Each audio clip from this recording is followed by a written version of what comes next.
정걸 장군의 고향이 제가 지금 갑자기 헷갈립니다. 곡성인가 이 정도 될 텐데 고흥입니까? 오케이. 이 정걸 장군은 사실상 이순신 장군보다 30살 많아요. 30살 많아요. 그리고 이순신 장군보다 전라자수령을 먼저 역임해요. 그러니까 쉽게 이해하면 어떤 상황이냐면 만약에 검찰총장이 된 사람이 요즘 시끄러운 게 검찰총장직이니까 자기보다 30년 선배 검찰총장을 불러들인 겁니다. 제 고문이 되어주세요. 그러니까 이순신이 대단한 게 저 쪽발이 새끼들 분명히 쳐들어온다. 근데 나보다 바다 일을 더 잘하는 어르신이 계시지 않냐. 어르신 나보다 30살 많아. 이순신 장군이 48세에 전쟁이 터지거든요. 정걸 장군이 77, 8세 정도 되십니다. 오셔서 저 좀 도와주십시오. 그 정걸 장군이 조선의 판옥선을 설계한 인물이에요. 그러니까 30살 어린 후배가 불러달라고 하니까 와서 도와준 정걸도 대단한 거예요. 실제로 2차 출정하고 3차 출정할 때 여수 본진을 정걸에게 맡깁니다. 그리고 충청도에도 수사가 필요하니까 그 정걸 장군을 추천한 게 이순신 장군이고 그 정걸이 배를 몰고 행주성이 위험하고 화살이 떨어지니까 판옥선이 한강을 거슬러 올라오니 일본군들이 와우 웜에 사투리 써도 되죠? 이순신 왔네 하면서 물러나면서 행주성이 승리하거든요. 그때 일본군 1000명 죽어요. 이게 임진왜란의 3대 대첩이에요. 진주성은 김시민 장군 유명하죠. 근데 김시민 장군 대단해요. 후방에 있는 일본군 3만 명이 침략해 왔을 때 5일을 막아내요. 그리고 전투를 승리를 이끌고 돌아가셔요. 근데 황진은 이렇게만 이야기할게요. 이치에서 고바야카를 야전에서 1만 병력을 막아내는데 고바야카를 이때 전투 과정을 보면 기가 막혀요. 그래서 일본 아이들이 뭐라고 이야기하냐면 우리 기록을 볼 게 아니라 일본 기록도 봐야 될 거 아닙니까? 일본에서 사신이 와서 조선인들과 이제 논의를 할 때 전쟁 끝나고 나서 너희 임진왜란 첫 번째 승리를 이치 전투로 치지? 무슨 말인지 이해되세요? 일본 사신이 야 너희 임진왜란의 가장 최고 승리는 이치 전투잖아. 우리는 최대 패배가 이치 전투야. 그렇게 이야기합니다. 저 이치에서 막아내고 실은 2차 진주성 전투는 잠깐만 이야기를 하고 가면 지금 제가 자료는 준비하지 않았지만 진주성이 왜 중요하냐면 웅치 이치로 와가지고 전주를 막았는데 여기 남원 쪽으로 들어올 수 있는 게 진주성이에요. 김시민 장군이 막았어요. 도요토미 히데요시는 김시민이 살아있다라고 생각을 했어요. 그리고 한양에 있는 모든 군대는 부산으로 내려왔어요. 도요토미 히데요시가 생각하니까 화가 나요. 진주성에서 패한 게 자존심이 상해. 다시 한번 진주성 공격해서 진주성을 완전히 빼앗아. 근데 그냥 공격 명령을 내린 게 아니에요. 진주성은. 만약에 저 진주성을 점령하지 못하면 조선에 출정해 있는 장수들, 가족들을 다 죽이겠다고 가족들을 다 벌목으로 잡습니다. 그리고 너희 영지를 다 몰수하겠다는 쉽게 얘기하면 진주성과 너희 목숨을 바꾸라는 명령이 내려와요. 휴전이 됐는데. 그러다 보니까 임진왜란한테 출정했던 장수들이 실제로는 뭐 쩌리 장군이 출전했고 걔네들이 독고가 이에야스에게 나중에 세키가라 전투에서 졌기 때문에 임진왜란한테 쩌리 장수에게 당했던 조선이 병신이다. 이렇게 이야기하는 나쁜 해석을 하는 사람들이 그나마 제 임진왜란 강의를 통해서 아니구나. 조선에 출정했던 인물들이 일본에서도 허물나게 유명한 인물들이에요. 그런데 그 유명했던 고니시, 가토, 시마즈, 고바야카, 우키다 모든 일본 역사의 휘황찬란한 모든 인간들이 10만 병력을 이끌고 진주성을 침략합니다. 다시 한번. 그 진주성을 침략해 올 때 다 도망갑니다. 조선의 최고 군대 지휘자 1위 도원수, 권율, 병력 1만 갖고 있는데 선조가 야 쟤네들이 휴전을 넘기고 진주성을 또 침략해 오네. 진주성이 뚫리면 호남이 뚫리네. 네가 내려가서 막아. 권율 안 들어갑니다. 이거요 무조건 권율 모가지 참수당해야 되는데 권율을 죽이려고 해요. 선조가. 전시에 권율을 죽이면 어떻게 하냐고. 권율이 살아남아요. 왜 안 들어갑니까? 1만 병력으로 어떻게 쟤들 10만 병력의 공격을 막아요. 어떤 성도 10만 병력이 일본 모든 정예군이 다 모여서 성 하나를 공격한 적은 없었다니까요. 그게 2차 진주성 전투예요. 곽재우에게 들어가라고 합니다. 네가 경상도 우병장이면 들어가야지. 곽재우가 안 들어갑니다. 야 나는 지금까지 게릴라전 전개했는데 이 게릴라전 전개했던 전투 경험이 많은 친구들 성에 갇혀갖고 몰살당하란 말이냐. 싫어. 미친놈이죠. 지가 경상도 우병이면 들어가야죠. 그래서 저는 권율과 곽재우를 인정하지 않습니다. 왜? 전략 전술적 측면에서 진주성에 들어가면 개죽음이니까 안 들어갈 수 있다고 칩시다. 근데 문제는 뭐냐면 1차 진주성 전투에서 김심이 이겼기 때문에 저기 경상도의 진주, 전라도의 구례, 그 다음에 어딥니까? 경상도 하동, 청송 이 지역 백성들이 진주성에 들어가 살겠다고 6만 명이 모여 있었어요. 그러면 최소한 내 부하들이 죽건 말건 내가 죽건 말건 6만 백성은 지켜야 되는 거 아닙니까? 권율하고 곽재우는 그 6만 백성을 버린 새끼들이에요. 그러면 경상도 백성 6만 명을 지키겠다고 들어간 사람이 누구예요? 전라도 우병장들, 김천일, 고경명 아들 고인우, 그리고 당시 경상 우병사대에 있었던 최경애, 이 사람들이 들어가 있잖아요. 근데 이 사람들 다 할아버지들이에요. 그냥 유생들이고. 누가 옵니까?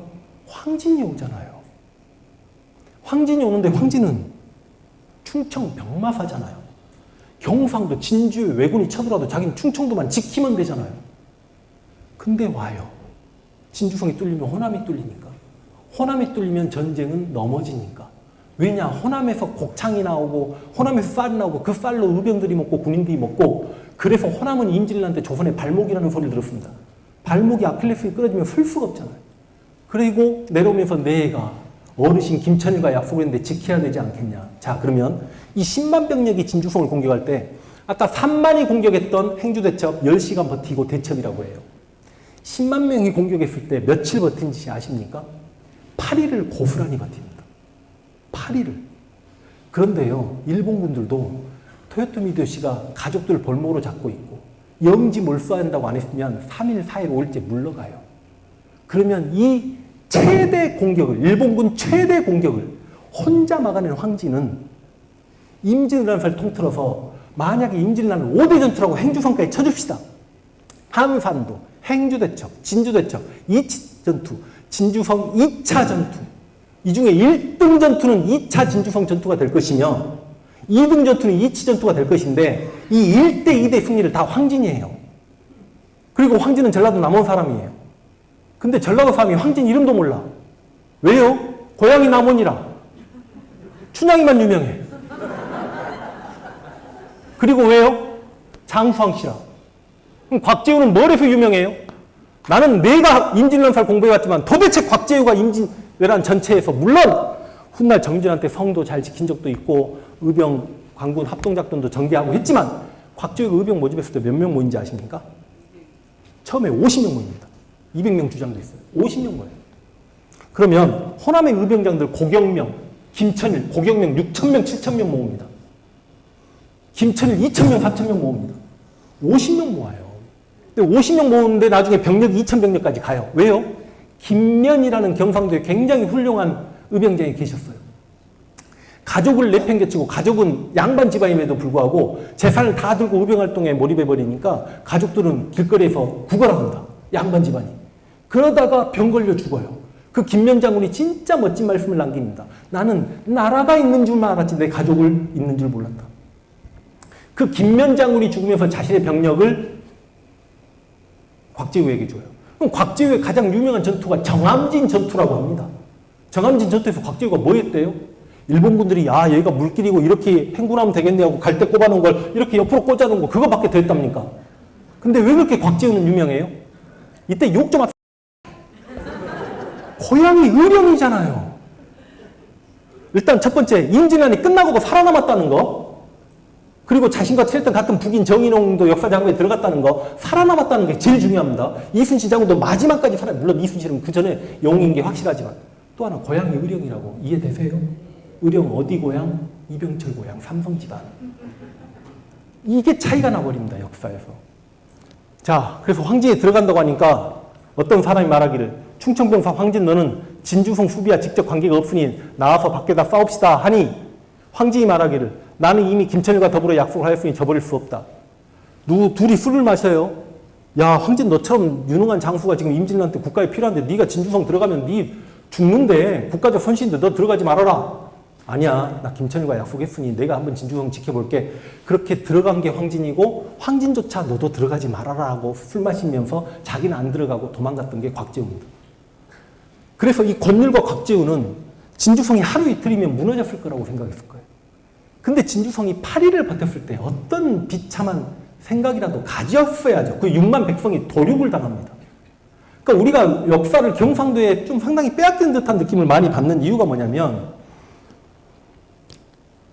그래서 황진과 곽재우 비교할 때도 일단 역사적 우리 전라도 출신 황진이 고향이 왔으니까 이렇게 강의가 되잖아요. 네, 경상도 출신 곽재욱보다 덜 유명하다는 것 자체가 거의 코미디 수준이고요. 보시면 전쟁이 났을 때 실제로 경상 좌우사 아이고 이제 하도 오래되다 보니까 그 다음에 경상 우수영이 원균입니다. 다 도망갔죠. 그러다 보니까 전라 자수영을 지키고 있었던 이순신이 최전방이 되죠. 박홍, 경상 자수영이 박홍이었고 그러다 보니까 근데 이제 우리가 5간 5포라고 얘기하면 실제로 이순신이 대단한 게 뭐냐면 여기 몇 간 몇 포가 있을 거 아니에요. 근데 이순신의 전라 자수영이 가장 작은 부대를 거느릴 수밖에 없습니다. 규모가 작아요. 5간 5포인데 예를 들어서 원균이 건넜던 경상 우수영은 뭐 16간 12포 막 이 정도 돼요. 대충. 하다못해 전라 우수영의 2역기도 훨씬 규모가 큽니다. 5간 중에 여기 보시면 지금 순천이 들어가죠. 5간은 지역을 이야기하는 거고 포는 쉽게 이야기하면 군사기지 작게 있었다, 5개가 있었다를 이야기합니다. 그러다 보니까 판옥선 숫자도 가장 적을 법도 있고 병력은 가장 적었던 게 사실상 이순신이에요. 그래서 우리가 만약에 이순신이 경상 좌수영이거나 경상 우수영의 수사였더라면 임진왜란은 임진왜변으로 끝날 수도 있었겠다. 바다에서 작살내고 한반도에 상륙도 못할 수 있었겠다는 생각을 진짜 해보고 그거 가능했겠다라고 생각합니다. 이순신의 전투 상황이나 이런 거 보면요.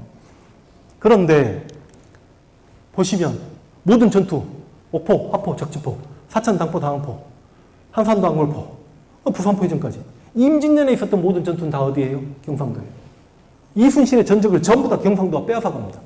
근데 이순신의 부하들은 경상 좌수영의 부하들. 이거 순천 사람들. 판옥선에서 그 육지에서 전투랑 달라요. 배 위에서 하는 전투는 내가 죽으면 전투에 패하면 바다에 수장되는 겁니다. 얼마나 공포감 더해도 돼요? 이순신이 얼마나 머리가 좋고 치밀했던 사람이냐면 1차 출정을 할 때요. 옥포, 학포, 저친포를 갈 때 자기 부하들을 배에서 못 내리게 합니다. 배에서 4박 5일인가를 숙박을 해요. 3박 4일인가 여수에서 출항해가지고. 왜요? 탈영할까봐. 아직도 조선군이 이긴다는 자신감을 수군들이 못 가지니까 탈영할까봐 배에서 재요. 잠조차도. 그러다가 2차 출정에 첫 번째 전투 거북선이 처음 출정했던 사천해전에서 이순신 장군이 총상을 입습니다. 그러니까 자신도 피해야 되겠잖아요. 육지에 내려야 돼. 어디로 갑니까? 사량도라는 섬으로 가요. 섬에 가면 부하들이 도망을 못 가니까. 세 번째 한산도에서 이기고 난 다음에 육지에 배를 대고 쉬거라 그렇게 이야기합니다. 그러니까 그런 것들 보면 참 대단한 사람인데 우리가 알고 있는 이제 전라도 지역에 저리도 해전도 있습니다만 어란진 벽파진도 이제 명량 직전에 거치는 전투고 이렇게 우리는 모든 이순신의 전적까지 다 빼앗기고 있고 실제로 판옥선에서는 전라도 사투리가 엄청나게 들렸을 겁니다. 그 전투 상황에. 그리고 그 녹군들 다 전라도 사람들이었고 실제로 당시 판옥선의 90%는 전라 자수영이었고 원균은 10%도 안 됐고 원균 세척. 나중에 전라 우수영의 2역기까지 치면 95%는 전라도 수군들이 이 조선의 바다를 지켜낸 거 아닙니까? 근데 모든 이순신 장군 관련 제가 얼마 전 부산 잠깐 요새 가기 직전에 제가 한산도를 좀 들렸습니다. 한산도 가니까 참 이쁘게 잘 돼 있대요. 자, 한산도 예뻐요. 잠시만. 그럼 아까 황진하고 곽재우, 그 다음에 이순신의 여러 전적지들 얼마나 정승 작업이 잘 돼 있고 관광지가 돼 있는가 할 때 한산도입니다. 한산도 수루죠. 수루 앞에서 이 정면에 보면 운주당이 있고 이순신 장군이 작전을 펼치고 실제로 묵었던 이 운주당을 나중에 원균에게 빼앗기고 원균은 여기 기생 불러서 맨날 쳐놀았고 여기는 어딥니까? 그쵸. 와, 이 월성대입니다. 월성대 어디예요? 전라도 고금도 완도. 제 고향. 제 아버지 고향. 그럼 저희 선산 있는 곳. 지금 설마 제 사진 없다고 제가 여기 안 가봤겠습니까? 아버지 고향인데. 근데 제가 한산도가 이순신 장군이 3년 8개월 머문 곳이긴 해요. 그리고 한산도에 있을 때 이순신 장군이 고독했을 거라고 인정해요. 그리고 한산도에 호랑이처럼 웅크려가지고 일본군이 서해바다로 건너오지 못하게 막았던 거 인정해요. 근데요, 고금도나 한산도에 비하면 너무 이순신 흔적이 없어. 제가 왜 이 말씀을 드리냐면 고금도에 1년 정도 계실 때요. 한산도는 백성이 살지 못하는 무인도입니다. 근데 고금도는 워낙에 농지가 넓었기 때문에 식량을 직접 조달을 다 하고요. 고금도 너머에 강진 마량만까지 해가지고 그 지역에 이순신이 명량에서 승리했을 때 이순신 밑으로 가면 산다라고 해가지고 기록에 보면 그 고금도와 신지도와 완도와 강진, 마량만, 고흥까지 이렇게 해가지고 인구만 4만 호라는 기록이 나와요. 4만 호면 한 집에 5명만 살았어도 인구 20만 명이에요. 당시 1598년 7년 무렵에 인구 최대 밀집 지역이 바로 이 동네였어요. 한양보다 인구가 많았어요. 쉽게 말하면 고금도는 이순신의 제국이었습니다. 진린이 명나라 수군 데리고 5천 명의 병력을 이끌고 왔을 때 조선이 피폐해져가지고 어디 약탈, 물론 약탈 많이 했기 때문에 명나라군은 참비시고 일본군은 얼레비시다 이런 말이 있지만 고금도 왔을 때 이순신이 밥 처먹이고 생선 잡아먹이고 사슴 잡아먹이고 그러니까 그래서 이것도 우리가 좀 비교가 된다는 말씀을 해드리면서 와 의병 이제 시간이 없어요. 슬슬 저도 눈치가 보이기 시작합니다. 서원도 그렇죠. 서원도 그러다 보니까 그 흥선대 용군이 600개 중에 47개 남겨놓은 서원 중에 거의 대부분의 서원은 경상도에 있을 수밖에 없습니다. 왜냐 조선은 정일 모반 사건 이후에 그리고 임진란이 끝나고 조문함은 지켜졌지만 지켜진 거 언제까지만? 임진란 때. 그래서 제가 원균을 쳐죽일 놈이라고 하는 거예요. 원균이 7천량에서 말도 안 되게 패하고 난 다음에 일본군이 정유진한테 어디부터 들어옵니까? 호남부터 들어와요. 제가 지금 하나하나 생각하면서 사진을 잡으려다 이거 사진 못 잡았네요. 호남부터 들어오는데 여러분 임진란이 최악인 게 뭐냐면 임진왜란 때 아까 이야기했지만 부산포와 동래성에서는 백성을 다 죽였지만 각도의 책임자들이 자기 백성이 될 거라고 생각해서 조선인들 많이 안 죽였다니까요. 그런데 정유재란이 일어나면서부터는 토요토미 히데요시가 대놓고 잡힌 대로 다 죽이라고 이야기해요. 그리고 조선인들 인간 사냥하라고 이야기해요. 조선인들 목을 베지 못하니까 코를 베어오라고 이야기해요. 코무덤이면 비무덤이죠. 비코비자. 근데 코무덤 그럼 더러우니까 우리가 기무덤 그래가지고 이무덤 그러는 거 아닙니까? 교토에 가면 귀무덤 있죠? 13만 개 묻혀있는. 그 전부 전라도 사람 무덤이에요. 정유재란 때 전라도 사람 코 13만 개가 베인 거라고요. 그러니까 사실상 주민 학살은 전라도 사람이 다 당합니다. 그래서 전라도가 상당히 피폐해져 버려요. 정유재란 1년 만에. 그래서 원균을 용납하기가 어려운 거고요. 그리고 아까 정전인 모방 사건 이후에 서원도 많이 안수해집니다. 김인우라는 인물을 알기가 어렵죠. 장성의 피람서원 일반인들. 그 다음 오히려 저기 뭐냐 전국의 무성 서원은요. 저기 경상도 출신 누굽니까? 최치호를 모시는 서원이에요. 그리고 이제 거의 유배지로 전락합니다. 전라도. 그냥 딱 2명만 잡았습니다. 윤선도, 보길도 잡았으면 또 누구 잡으면 될까요? 정약용, 다산초당 잡으면 되고 다산초당에서 백년사 가는 길 이야기도 좀 해드리고 싶은데 넘어가겠습니다. 그러다 보니 이제 동학이란 종교는 경상도에서 몰락양반 최재우가 창시하지만 사실상 동학농민운동의 본거지는 전라도였죠. 그렇지만 우리가 동학농민운동은 정말 자랑스러운 농민운동이기 때문에 우리 땅에서 이렇게 동학운동이 있었다는 건 정말 특히 동학의 4대 강령 중에 서울로 군대를 몰고 권세가 귀족을 잡아주기라. 이 당시 권세가 귀족은 민씨일족입니다. 그래서 동학농민운동에 우리가 정당성을 부여하자면 민씨일족, 민비, 소위 명성황후에게 정당성을 부여하기는 힘들다는 말씀을 드리겠고 반봉건 반회세 와 엊그제 고창 가서 동학만 1시간 반을 강의하고 왔는데 넘어가겠습니다.